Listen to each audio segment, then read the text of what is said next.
here first time, never done it before. It was pretty hard, but I should have took a video of how I stretched all the fabric. I bought all this fabric for like 20 bucks at the thrift store, polyester.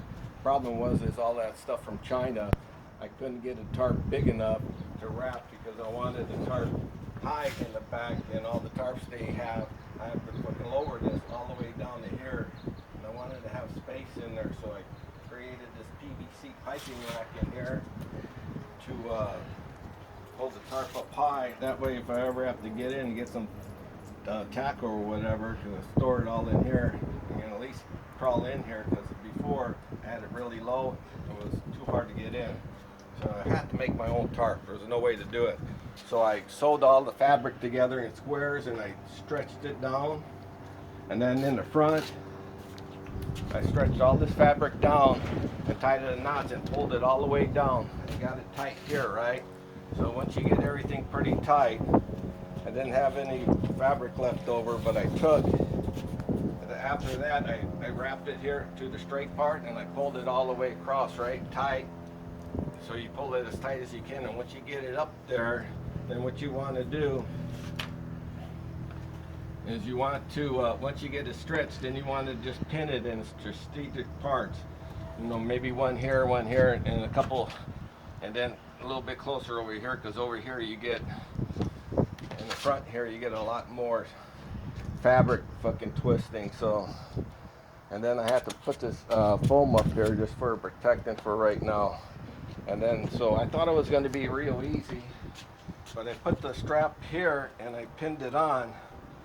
But I think maybe a better way would be to put it on the back somehow, but there's no way to tape it on, right? But you'd have to have a self-adhesive, and you can't self-adhesive this to that. So I ended up having it on here, pinned it. So then when I stretched it on the table, and then I transferred all my lines to the back side and cut it. And then when I put it on the back side, I tried to sew it. And then let me take you to the sewing table. Okay. This was the part that I did without a jig.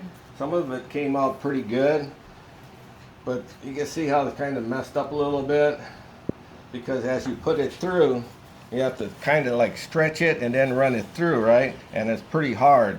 So when I got to the end, to the center where it was most, it really messed up on me. I couldn't friggin' control it, so I didn't know what to do. So I went ahead and I stretched it out the way it's supposed to go. And I made this freaking jig right here with a couple of little hand clamps right here. And then it kind of holds everything in place for me so that when I sew it, it doesn't get messed up. And then you just take the whole thing and you move it over to the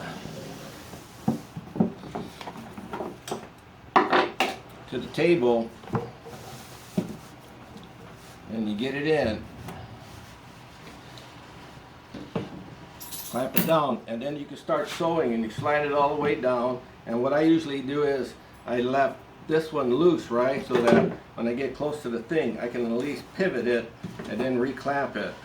And then when I get close, then I'll take it and I'll put it way on the other side, on the back side of the needle. That way I keep it all stretched and it sews good. I wanted to show this because there is no videos on how to do a curve with the elastic. Everything is for pants. Everything that's straight, yeah, that's pretty easy, but when you're doing a curve, it's friggin' hard. So I want to show this video in case anybody want to do their own, at least they'd have a hint on how to do it. Thank you so much.